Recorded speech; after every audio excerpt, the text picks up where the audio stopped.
Hey guys, it's Mike with the Guild of Guardians video. We're here back in the game today trying to take a look at some of the changes that have taken place over the last few months and seeing how they're shaping up. I took a look in the pet situation. It looks like the only way to get pets is to purchase them. So once again, kind of coming into the game that's already pay to play, really heavy pay to play. It seems like that's an overshot. I don't know. I haven't actually been into the Token Trove to find out if the pets are available for sale at this time or if this is just a placeholder. But hopefully we're looking at bringing some free-to-play pets that we can summon through our abundance of excess summoning stones or through calling crystals. The calling crystals are pretty hard to come by, but some way of getting these pets so that we can actually engage with them on a free-to-play account. At this point for my account, I'm not looking to spend any money on this game until I see upward momentum of more players joining the player base, the prices of players kind of staying put or increasing. Something that's going to show me this game is going to be around for a while. So I don't have any interest in buying a pet at this point in time. So we'll see if they bring in anything that is free to play. Going into the gear, they did do the shared gear for your Guardians. Right here it is, shared gear. And so you can set up your gear in this space. Now, I do feel like this is very complicated in the way that it works, at least from what I can tell. For example, the fact that I can't just auto put in my best gear and I have these ones that are blank, but yet I have a piece of gear I can put in there versus these ones that are, I guess I have extra gear to put in there that aren't equipped on somebody.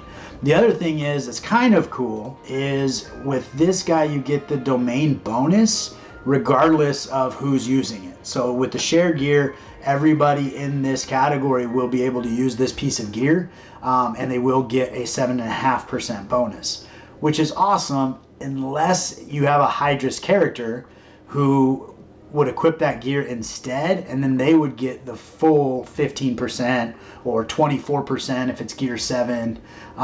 So you kind of need to be strategic about what gear you're putting in here. I think the right way to do it, based on what I understand at this point, is it'd be perfect to fill up this gear set so all of your players have gear, and then go back, and as you get replacement pieces, you can move your Hydrus pieces onto your Hydrus Guardians. That being said, I don't know how often you're using your non-top 5 players. So the reality is you don't really need to put gear on anybody else because you never use them. So if you were using them, I guess it would be a benefit. The other thing that I thought was kind of interesting is they've moved your commander level basically dictates your level of your Guardians at this point. So as you increase your commander level, your Guardians automatically increase. Now, the weird part about that is, so like every Guardian I have is now at level 194 based on my commander level. The weird part about that for me is that we are still accruing scrolls. So I don't know how we're supposed to use scrolls. It could be that when you level up, the Guardian doesn't necessarily move to the next level, and then you use the scrolls to move them up, and then all of them move up with your best Guardian. But I don't know. It seems a little bit weird. I think it is a benefit just because you don't have to acquire a bunch of scrolls to get, because I had just gotten, I think, 5 or 6 of my players at 194 maxed out for my commander level. And then I was working on my 7th, 8th, 9th player, which now I don't have to do, which is, I think, a win, just because you're going to be able to max your Guardians out a little faster. Like we talked about yesterday, like I've been in this game for 4 to 6 months, and I still don't have a maxed out character. So I think that is kind of an interesting change. I'm not sure if it's a benefit or not, but it seems like it kind of is. So deep diving into the shared gear again, we've got the gear that is equipped to everybody. Has this little icon on it. This gear is only equipped to him. So if we take this and remove this piece of gear, it will equip the piece that I had on everybody in the shared gear column. So that is kind of an interesting thing. You can kind of play with that, but this is a better piece of gear, and it doesn't match the affinity of either one of them. Don't match his affinity, so he's going to get 6% bonus on this, and then get the 152k, which is gonna, I'm assuming, have, yeah, so it's got a lot more HP on it. And then this one does have crit rate, which is probably a good thing, versus crit rate defense and crit resist. But this is a better piece of gear, so it makes sense for him to put those on. Now, if I go to my Tuskrog, technically these 3 pieces probably should just be equipped to him because they're all Hydra's pieces, and then he would get those extra bonuses. Instead of 7.5, he'd be getting 15%. Probably not something I'm going to worry about right now, just because I'm still in tier 6 gear, so I have to make a bunch of tier 7 gear and start working through that. Flix, I think this piece is one where she's got 24% stat boost on HP, so that's going to be one that would be best equipped to her to keep her HP maxed out. You can see here I don't have anything equipped on her, so I could go up here and equip this one or a different one, but that one's going to give me the most HP I have available. This gear is currently being shared with all Guardians. Okay, so that's kind of interesting. So that piece is being shared, but only with that group of Guardians. So it is not being shared with Flix. So that piece of gear is being shared amongst all my mages, but Flix is not a mage. She's actually a support character. So I'm unable to use that same piece of gear on both Tianlong and my Flix. So that's kind of interesting. So that is a way of kind of requiring a few extra pieces of gear. This is going to help out a lot, as far as you can have basically, what do we got here, 4 times 12, 24 pieces of gear that would outfit your entire team. So I mean, that would be pretty cool to get that done, and then you could work on individual pieces for each of your star players, trying to get the affinities to match, which I think is significantly more achievable than trying to outfit all of your Guardians with gear. But it still is just going to take a lot of time. Like, if you go into crafting gear, especially now that we're on tier 7, it takes so much resources to forge a piece of gear. If we're coming in here and get to advanced, like, I don't have enough to forge any. I mean, at the end of the day, if you go through all of your materials, you're probably looking at forging 1 to 2 pieces of gear per day that might have the right stat on it. So that's kind of, you know, it's a grind. But that's what these games are all about. To be honest, though, I think we need a few extra things going on in the fun aspect of the game to keep us moving forward. So another thing that's been added are these potions. I think you have to craft these through the... can I craft this? What are we using? Craft. Insufficient resource. I don't have any resources. How do we get resources? Let's see if I have any of these. I thought you had to craft these through the guild, but it is saying I can craft them. Insufficient resource. Once I get these resources. So I'm not sure where those resources come from. Don't forget, you can click on all those new question marks, and it will get you your 50 rubies. As you can see, I really need them right now. So, but every little bit helps. If you go into this artifact, it kind of takes you to artifacts that you could have. Go to guild now. You do have to craft these in the guild. I don't know. I haven't played with this, so I'm not entirely sure how to actually utilize these things. But these are the kind of things I feel like overcomplicate the game and make it hard for new players to learn. They did add the chat in the guild, which is good, but I'm kind of, I don't know, like the fact that only the guild member can craft materials, and then it looks like we rent them out. Inventory, I'm not sure if we have any inventory. So this is Monster Soul. So these are crafting materials, I believe, and then you can utilize those to actually craft a piece of something. Oh, okay. So this is where you craft these things, and then you can go in with the and make the potions out of them. So the potions are a one-time use, and then with certain events, they're not letting you use the potions anyway. So that's kind of an interesting. I'm not entirely sure when you should use them. On the forge, what do we got here? We have unforged. So only guild leader can upgrade. So this piece here has been forged on our, and I can rent it for 1,500. Let's see what that does. So if I rent this piece of Medusa's Gaze, Shield of Light, HP, artifact level, Guardian slot 1. Okay, let's see where I would actually equip this. So if I go back to my Guardians, hopefully I can put it on one of them and increase something about them. So let's go into Guardian Gear and see. There it is. So I can activate this piece of artifact for him. I'm not seeing a time that deployed Guardians. This guy? Oh, confirm. We'll say, sure. Deployed Guardians. We're gonna see what that does. I'm not entirely sure.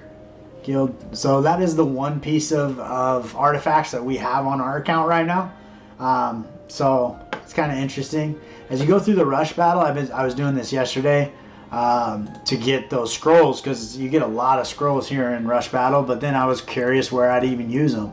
I'm at a point now, to be honest. Oh, you can actually save these guys in here. That's actually cool. So let's actually build our team then, if we're gonna be able to save it. Because I've been going through and just clicking on them. I don't even really care about their positioning. So that's kind of cool that you can do that. We'll go with this team, see how that does. And save that guy. Would you like to change squad? Yes. And start. And we'll see how this goes. But I was getting those scrolls, trying to get the dailies going on with that. But I'm not sure where I'm supposed to use those scrolls, so I don't even know that there's really a benefit. They do have new skins that they've introduced for holiday, like this Ice Anara, which is kind of fun. And a lot of other gacha games, this is where your pay-to-play comes in, where if you want a unique character with a cool skin or a cool chroma, I think they're calling it, you can buy it. And it doesn't change if that character's better than other characters in the game, but it gives you a unique aspect to your character, which I think is cool. One thing I was hearing was that when you buy a new chroma, it actually gets rid of the old chroma for good. So you cannot switch back and forth between them, which I think is a little bit of a miss. I feel like you should be able to change back and forth. Like, for example, if you had a warrior version or a elite version or a champion, you would not want to have one of these replace that, but you could still have it available. So I'm not sure, and I haven't looked in to see how that affects the NFTs as well. So if you actually put that on a character, is that now attached to that specific NFT? Or is it something where if you sold that character, you would still have that chroma to put on a different one? My guess is it's attached to the NFT, which is why you can't switch back and forth. Which kind of makes sense, but it would be one of those situations where you just want to make sure you don't buy that chroma and put it on a warrior or an elite version of a character, because you'll lose the rest of it. At least from what I understand. And to be fair, I have not gotten all plugged back in yet. I'm just kind of going through the motions, trying to figure out what the changes have been. So if you guys have some suggestions for me, or see me acting a fool and not knowing what's going on, please put it in the comment section below. I'll read through that and definitely provide that insight and try to help out as many people as I can. Another thing I wanted to talk about today was the endless mode. With endless, going through these tickets every single time is kind of ridiculous. This is the part of the game that literally takes the most time. And so every time they switch this over and you have to go through one by one to get back to legendary, is kind of frustrating, because you got to go through and go to level 23. I get to level 23, I think 24 is a treasure chest. I grab that treasure chest and then I just quit, give up, and then move on to the next one. Now, theoretically, if I wanted to maximize the points I'm getting, I would press on as far as I could, because all of those points do add up and put you on the leaderboard. But I haven't been able to kind of, press to the top of these in a while. So I'm not super concerned about how many points I'm getting. And then when you finally do get to expert or legendary, then from there you can start doing the 4 times, which I think is a win. But I do think that they should figure out a way that you can automate this. So you can come into the game, and if you don't want to play through every single level, you don't have to. Because honestly, with all the animations and the screen to screen to screen, it takes 15 minutes-ish to run through an endless battle. Which is kind of a long time, especially when you're doing high mode or novice, and it's not even challenging. You're just clicking buttons and trying to get through it. So it's just kind of obnoxious how much time that actually takes. So I do think that would be a big win for the game, getting some sort of automated where if it averages your output or if it takes your total team power and then kind of predicts how far you would go, something along those lines where you could just click on it, be done, get the rewards and move on. They have added additional quests in here so that you don't have to do every single quest in order to get the daily chest, which I think is nice, because sometimes I think there was some where you get stuck and you couldn't do it. I think it was complete, I'm trying to remember what it was, but there were things where if you didn't use your energy correctly, I think it was like completing the 3 treasure chests, and if you didn't do it on endless, you wouldn't be able to get those, and then if you didn't get them from your campaign because you swept those dungeons, it would get stuck and you'd be in a place where you couldn't get it, and it was like, that's kind of lame. So just being able to get that no matter what is kind of nice. So that was some good quality of life changes. But ultimately on the game, I think that there have been some updates and some changes, and they're moving in a good direction. I don't know if it's enough. I think the biggest opportunity right now, and I brought it up yesterday, is they have to increase the summoning pool. There is no reason a free-to-play account should have 1,000 summoning stones and no reason to pull. I literally have no interest in pulling these stones. In every other gacha game I've played, these, like, you get one of them and it's hard to sit to get 10 to pull a 10 pack. Like, you're so anxious to get new characters, and in here it's like I have every character. So I mean, there might be some in here. I'm not seeing any. Yeah, I'm not seeing any new names in the epics, the rares, the common. Like, it's all the exact same characters. So I get that you need multiple copies of each character in order to max them out, and that is worthwhile to pull to get those copies, but it's not enough. It's not enough, and especially the characters we have, like these legendary characters, they should be legendary. Like, I have all of these characters, the only one I use is Inara. Every other character, there's epics that are better than them. So I think they need to step up and kind of get these legendary characters to be legendary, and well beyond what you get from an epic. And then also we need new characters. Like the 2 new characters they launched in October, I'm trying to remember, Liska and the green guy. Like, they were really good characters. They did really well. And you run up against them in arena and they are really hard to get through. But again, they're not free to play.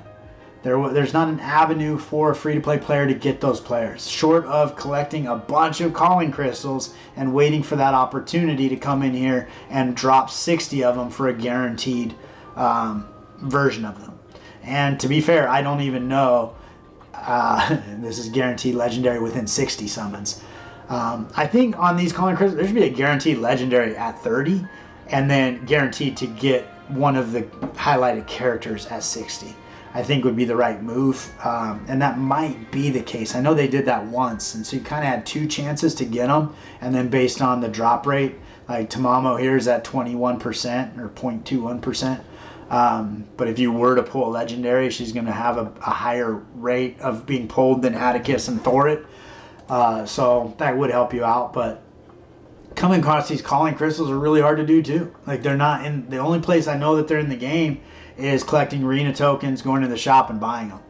And you can get 5 a week, and that's if you do everything all the time and you stay on top of everything. I have obviously a lot of stuff to plug into.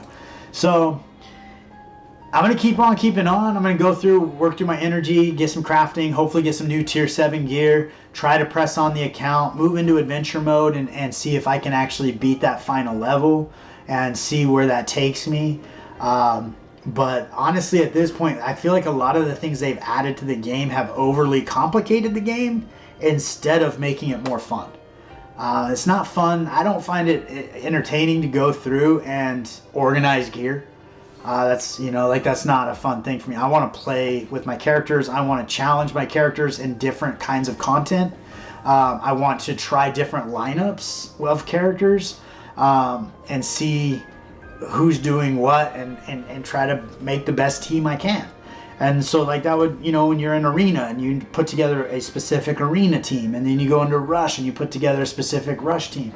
Like, here you have these focus guardians that are going to do more damage. But at the end of the day, like, your best characters are your best characters. So unless you pay to have those characters on your team, like, you have the exact same characters, and the functions they do don't really change depending on what content you're in. Like, if Tian Long is my best character, he's my best character in every piece of content. He's my best character in Endless, my best character in Rush, Arena, and Adventure. And I feel like they need to kind of start breaking away from that and making characters that are great in Adventure, but maybe they don't do well at Rush. And then characters that are amazing at Rush and they don't really do well in Adventure. And so you start building those separate teams. But really that's going to break down to having more characters in the game, which is right now is probably the biggest problem that I see. But that's where I'm at right now. Hopefully you found that interesting. Let me know in the comments below if you find this helpful, if you like to kind of go through the game. Tell me what I got wrong, because I'm sure there's a lot of things that I don't know yet and that I probably said incorrectly. So I appreciate the feedback, and I'll keep on plugging in, and I will see you next time.